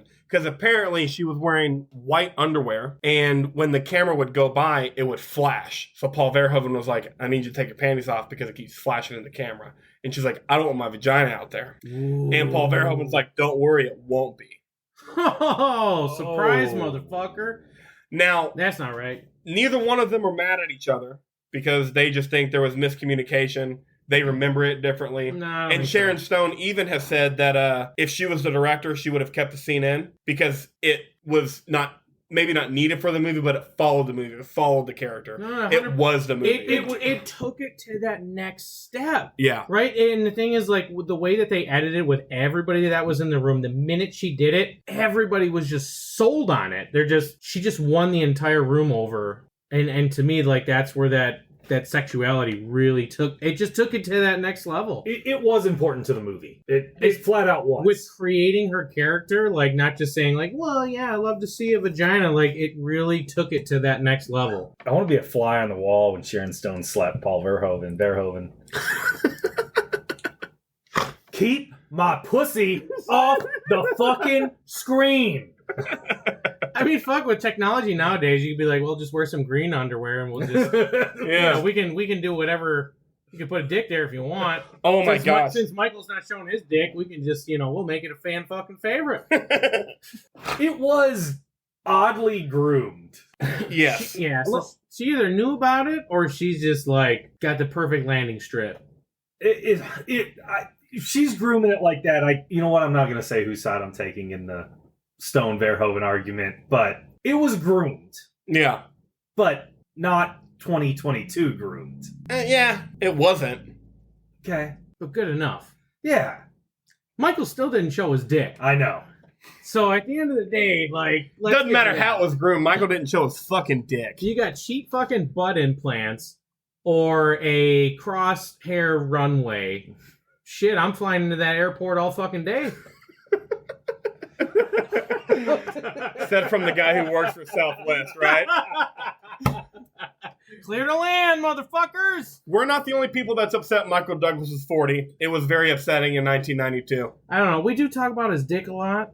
I mean, the fact that as far as how old... I mean, I don't know. That's the bit of this episode. I know. But yeah, people thought he was too old too. He was. In 92. He was. We're not the only people upset about it. And because he's too old, they thought that... people thought that they should have met at a private party instead of a club. The club scene was weird, dude. Yeah, they were like Sharon Stone wasn't too old for the club, but Michael Douglas definitely was. And that fucking shirt he was wearing. Fucking shirt, man. I do not understand that shirt. That's not even that's not even a pre-limited release at Kmart shirt. Like, I don't know where the fuck he got it because Amazon didn't exist. You can't drop that shit off without your neighbors noticing. I don't know where he got it from, but not clubbing. Not a clubbing shirt. Especially to pull some hot fucking pussy like that. No way. Not a chance. If that's all you have for trivia, Jacob, I'm going to let you introduce our impression segment because this was your idea on this episode. It was Go ahead. my idea. We're going to do so every episode we do an impersonation of the movie in some way. And today it's Drunk Gus. Your best Drunk Gus. I was going to say Gilbert Godfrey, rest in peace. That's my impression that I like to do. I do a really good Gilbert Godfrey. Let's hear it. Okay, all right, got you. Right? Nick, why don't you just light another cigarette before you fuck this pussy? Oh! Wow! I'm gonna ride you all the way back to when that shirt should have never existed. I like it. I like it. Oh, man. I should have done my Gus impersonation before then because, wow, was that hard to follow. I'm a goddamn California cowboy. You fucked her? I can't believe you fucked her. I don't give a red fine chili fuck if you fucked her. God damn it. Very nice. Yeah. Thank you. Yeah. Very Thank nice, you. yeah. No, that's a lot better when I do. I say, all I got is Gilbert Godfrey. I go back to my safety net. What was the chili fuck line one more time? I didn't do it perfect. It was, That's I fine. don't give a flying chili fuck if you fucked her. Got it right there for you in case you want to read Yeah, I was it. going to say, that's the only line that I knew. I don't give a flying chili fuck if you fucked her. Gus. I'm Gus. Why am I saying Gus? She's gonna fucking kill you. You are going to die via ice pick to the fucking eye. I'm Gus, not you. I don't even remember Michael Douglas's name, but you're gonna fucking die. He's Nick the No Dick. He shoot her. Shooter. Haas. Oh, yeah, he is. Haas. Yeah, Haas. Yep. And I'm Cowboy. that's the first time we brought that up, was calling him Shooter. I know, it should have been brought up way more. Yeah, for sure. The Shooter was brought up a lot. How much he hated that shit. Her mom, her mom's mom, her fucking lesbian's mom. The lesbian? Yeah, the lesbian, the lesbianist. Gus's mom? Lesbianist. Did Sharon Stone fuck the old lady? The one who killed her husband and family? No. What are you talking about, Roxy? No. The old lady that she wrote the book after. Oh, okay. That killed her whole family. Yeah. She fuck her? Nah. I don't know. She was... What do you call a lesbian dinosaur? I don't know what. A lick-a-lot-of-puss.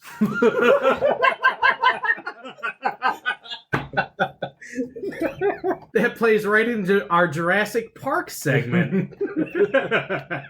Yeah, so the impressions came up organically when we did Jurassic Park. Oh, yeah. I told everybody to give their best dinosaur impression. Yeah, that'd be pretty awesome.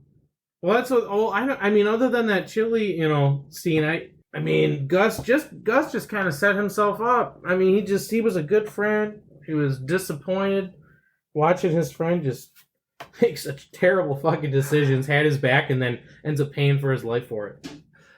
Gus was the only redeemable character in this movie. Oh, 100%. 100%. He didn't need to die. Do we need to talk about what we didn't like about this movie? Or no? Because we basically bashed on Michael Douglas for half this podcast. Yeah. That's all we didn't like. Okay. We don't need to talk about that. Yeah. Shooter. So after that joke, we'll just move on to our final thoughts of the movie and how we rated the movie. Oh, this is an 8 out of 10 for me. 8 out of 10? 8 out of 10. Okay. Oh, you do all the random points. It's an 8.8. Okay. Oh, wow. It's a high 8. That's damn near a 9. Yeah. You gotta round up, dude. Yeah. So what's that, 0.02? What's... I don't know. We only go to tenths. Yeah. Yeah. I don't know. Like, it's not a 9 for me, but it's fucking close. Drew? I like it. Yeah, you know what? And that's where, like, I was giving you shit because I really wanted to. I'm right there with you, man. An 8.8.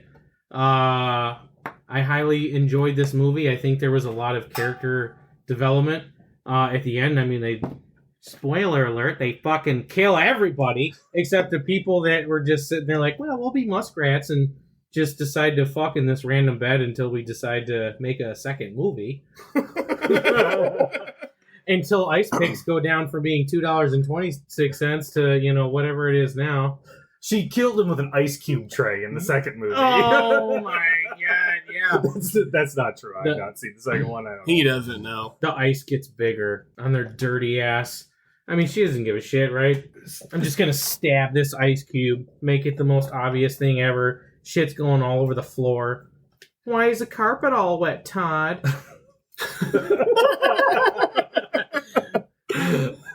Christmas Vacation. So I think you guys like this movie more than I did. But, I mean, it's a 7. Roger, you put it best when he said, if you want an erotic thriller, it's erotic, Well, that's and what it's it is. thrilling. Mm-hmm. And Sharon Stone makes the movie. It's worth watching just for Sharon Stone's performance. Well, 100%. That's why I rated it so high. Oh, yeah, 100%. It's been beat over the head. She should have won an Oscar. Sure. And Like, the thing is, if you have an Oscar performance in a movie, you automatically get a 7. Okay.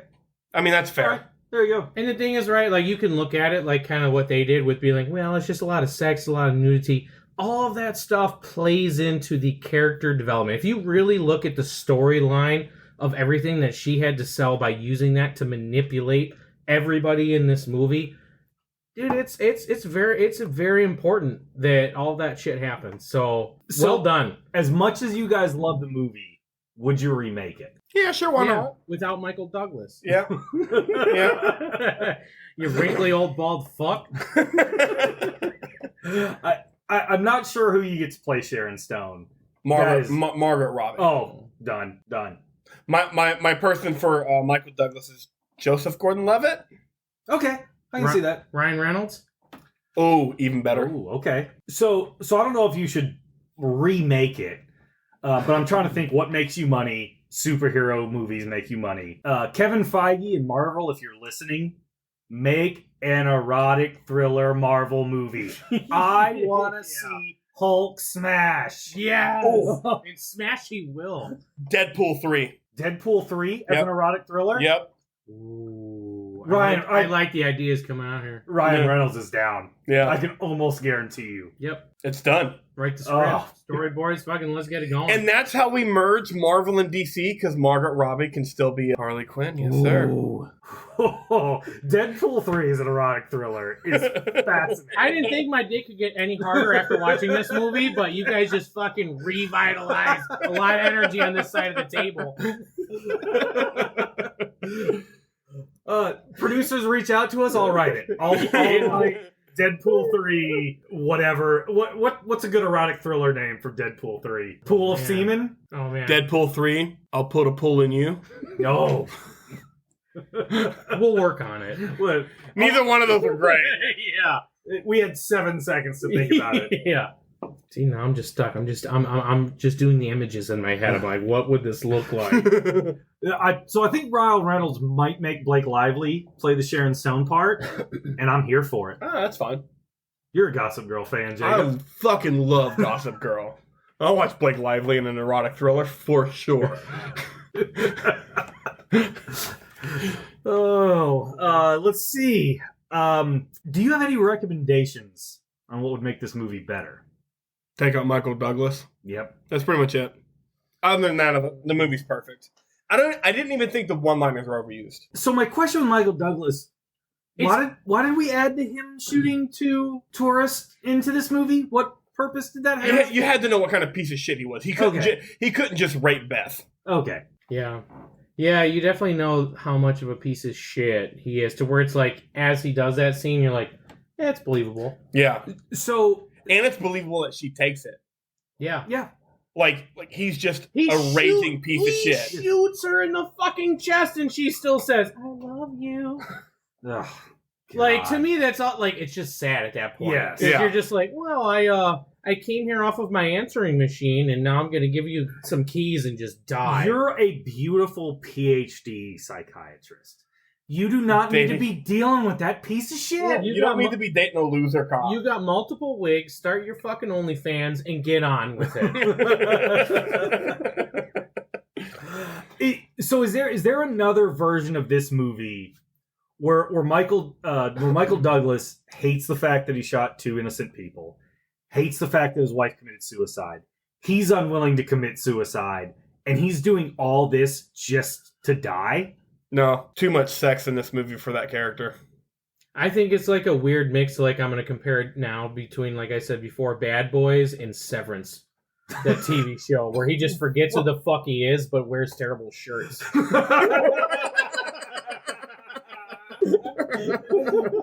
Miami, just, I'm throwing that out there.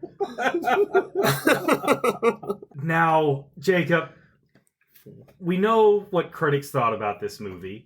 We know what overall people thought about this movie. What are the individual reviews of this movie like? So this is one of the rare movies that I had to pick 2 good ones and 2 bad ones. Oh, they're that good? Oh, they're that good. So my first good one is titled Undies, and it's a 10 out of 10 review. I like the car chase and the stabbing with the ice pick. That's it. Which one? Oh, there were several stabbings. I know. Matter. It doesn't matter. If you had to guess, though, opening scene, right? Opening It's scene. got to be Oh, opening sure. scene. Like, it's so... I mean, she reaches back and you're like, this is going to happen. You're like, all right, she stabbed in the chest, but that eye, like, that's so next level shit. The only reason that scene wins over Gus is because of the eye stabbing. Yeah. Yeah. That was incredible. Yeah, Gus just gets regular stabs. Yeah. The title of this next one is This Film Broke the Pause Button on My VCR. Yeah. See, we talked about that. Also, great callback to VCRs. What a great movie. The big question, of course, is did we actually see Mrs. Stone's baby maker in its full glory in the film's most famous scene? Shout out to Blockbuster. Be kind and rewind. Shout out to the term baby maker. The reason I picked this review. I have spent endless hours in front of my television trying to answer this question without any conclusive answer. Perhaps this will remain one of the world's greatest mysteries. Of course, this film is not just about that single moment. There are other great clips too, like the numerous sex scenes and the she stands in front of the window as nature intended her. Pause button and overdrive again. I don't have any real quibbles with this film. If you like nudity, mystery, and sex, you'll love this film. Yes! Yeah. That is That is right on. That's spot on. All right. Pyramids of Giza. Why are they so perfectly aligned? Oh, no. Fuck that. Is that Sharon Stone's pussy? Yeah. That's the world's biggest mystery. 100%. I want to party with that guy. Yeah, that guy sounds like he's fucking fun. My two bad ones. You want the long one or the first one first? No, let's go to the first one first so we can rip that shit apart, and then we'll go to the long one and we can talk about it. Okay. Short one. Overrated trash. Disgusting. Vile. Vulgar. Overrated trash. A lot of sex. A lot of killing. A sadistic pervert's dream. And I am a fan of the actors in this film. I just did not care for this film. I didn't care for it in my teens, and I don't care for it in my 40s. So, wait a fucking minute. Wait a fucking minute! There are so many questions. What do you do for fun? What do you do? There's just way too many questions here, man. He does not fuck for fun. That's clear. Anything for fun. You can throw all that shit out. Traditional missionary style for this guy in his teens and in his 40s. He's done nothing but all times. He's done nothing but missionary. Yeah. He still show you his library card. Just nothing. Just, I'm going to sit there and be quiet and listen to the rules. And it's clearly an erotic thriller. Yeah. There's going to be sex and there's going to be murder. It's a fucking erotic thriller. Can you, wait, BJ, can you please just talk about exactly what we had discussed when this first opened, exactly what it said?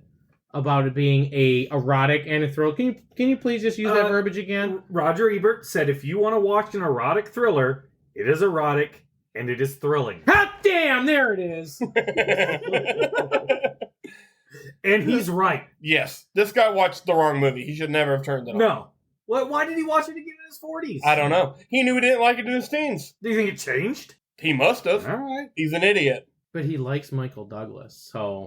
And Sharon Stone. Well, I mean, who doesn't like Sharon Stone? What has Sharon Stone been in other than this and Total Recall? Basic Instinct 2. We talked about this already. Well, yeah, who else is going to hold the ice pick? The most pretentious murder mystery ever filmed. Pretentious? Yes.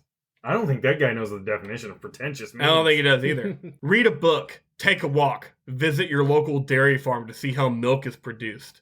Do anything else with your time other than subsidizing the careers of anyone remotely connected with this crime against culture. Between the competition among the principals to see who can overact, most notably in the god-awful script, which reinforces the notion that Joe Esterhaus did way too many drugs in the 70s and thinks he's Jim Thompson. I found myself gagging in the theater. I remember the controversy which surrounded the film's release. It had to do with the treatment of homosexual characters in the story. The controversy should have been how the script was greenlighted in the first place. If it's not the worst film in the 90s, then a close second to Waterworld. I got two questions. Whoa. All right, wait. Well, hold on. Hit the Waterworld, and then I got two questions. Waterworld is not bad. No. Waterworld, the budget was too high. Yep. And it didn't make money. Yep. It's not bad. Waterworld is great and ages incredibly well. Okay, so I had to get the Waterworld thing out. Yep. Drew, what do you have against milk? And why are you fucking gagging in the movie theater? Oh, because he's sucking dick. That's what I thought. Don't call my homosexuality if you sucking some dick in the movie theater. So going over the critics' reviews, there was a lot of like anti-homosexual themes. But it's 92, right? I think it's before, like, I mean, you look at nowadays, it's just the norm. 92 people are like, you don't like rainbows. So that's what it is, right? It's we don't want to see gay people in movies. But I don't even think there was that much, and this review was written in 1999. Must have been like one of the first IMDb reviews. But the thing is, there was 99. I guess it was written. That's when it was written. But what did they show? Like that one scene, just the two girls making out. That's it. Like that's it. And then it was very mild. And then they talked about they put that fucking Sharon hot Stone sauce being and mixed that bisexual. with butter. It was so mild. And this guy's from he's a Buffaloation. He knows his buffalo Listen, sauce. I know my wings, hot, medium, mild. That shit had so much butter in it. Speaking of which, what's the best wing place to go to around here? Around here? Yep, because Duff's. I'm gonna fuck it up. Duff's in South Lake, Texas. And Duff's is an original in Buffalo, so there's always been that debate. Now there's a couple of mom and pop shots that I think Barbell is one of my favorites in Buffalo. But down here, you can get legit Duffs, and they got beef on weck, and wings, and they actually do. It's called a weck and wings with pizza logs. Ha ha! I fucked that shit up more than Sharon Stone, dude. I was about to say this. I'm as excited right now as I was when I watched Basic Instinct. I'm just saying. I fucking love buffalo wings. Just I'm as excited. hard. Yeah, and Duff sounds like something to do with And beavers. and this is the thing, they import Canadian beer, so they have Labatt and Molson. Oh, I can get a Molson's there? Oh, yeah, you can. Oh, BJ, man. we getting wings, bruh. Oh, I love wings and Canadian beer. Oh, it's so good, dude. It is so good. There's a reason why I do 365 sit-ups a year, one for every day I get out of the bed, and I fuck those wings right up. She's sitting there choking on not popcorn, so I don't understand how you can, like, that's such a... I think this person's review is fucking worse than what they're calling out in the movie. It just makes no sense. It's like somebody that gets pissed off because they just got one stale chip. I don't know. I don't know. They're just mad at other things in their life. And now you saw why I had to do both of these reviews. I do. They were equally great in their own way. You think that there's a Karen in there? Oh, yeah. That second one's a Karen all day. Yes. Yeah, she was literally gagging on dick in a movie theater. Or he. And she went home I mean, back in 92, what did you complain? Like, what was the platform you'd complain on? I mean, this, obviously, right? There was nothing else. 99. This review Oh, was 99? Okay. All right. Yeah. You had to dial that bitch up. So wait a minute. Did you This write movie- a letter to your congressman This in movie 92? was made in 92, so she waited 7 years to make a fucking complaint? Sorry. Oh, imagine being so upset about this movie. She wrote a review 7 years Oh. later. She's like, I hate it. I hate it so much. Too much sex. Did it play in the movies for 7 years? Like, she had to watch this at home. She didn't even choke on those. She owned this movie. She owned it. I'm calling bullshit. She didn't watch this in movie theater. I don't think I've ever known a movie to be in a theater for 7 fucking years. This was made in 92. So if you're making a review saying you're choking on some dick in 99, listen, I mean, maybe that's why it made $770 million. The shit was in there for a long time. Hey, honey, what do you want to go see? Well, let's see. They have half-off Wine Down Wednesdays at the theater. You can watch Michael Douglas's old wrinkly fucking cock. No, wait, he doesn't show it. Why doesn't he show his little dick? Sharon Stone just wants a bump off both of those perfect tits. Give Sharon a bump, for fuck's sake. We got every angle for 2 hours of B-roll, but no Michael Dick. Fuck. We got reviews from 99. Rest in peace, Godfrey. That is our way of honoring the great Gilbert Godfrey. God. Oh. I think I know. This movie's fucking awesome! And if you want to go watch it now, it's not too late to make a complaint. It's 2022. I saw this movie in theaters. Yeah. My popcorn was stale. It's still in theaters, by the way, if you didn't know. You're welcome. It is on HBO Max, and if you have it, watch it. Please go watch it. It's worth the time. Don't watch it with your kids, please. Yeah, make sure that they're fully asleep before they go out and start asking you questions about everything you've lied to them about in their life. But please watch it. But please watch it. It's such a great film. Because you know what? A majority of the movies I think now made today that are like an hour, like your attention span. How long was this movie? 2 hours and 2 hours and 7 minutes. You can sit through the entire 2 hours and 7 minutes and be entertained by the entire 2 hours. Like, it does not feel like a 2 hour movie. It felt like an hour 20. Yes, it was great. Please watch it. Please watch it. Oh man, that was a good first time. I wish mine was that good. I wish mine was that good too. Because that was fucking great. Yeah, my first time. Well, after watching this, like I said, it took me about 3 weeks to watch the movie, but hey, we're here. For Jacob and Drew, I'm BJ. Join us next week for Jay and Silent Bob Strike Back. This was I Remember My First Time. Boom.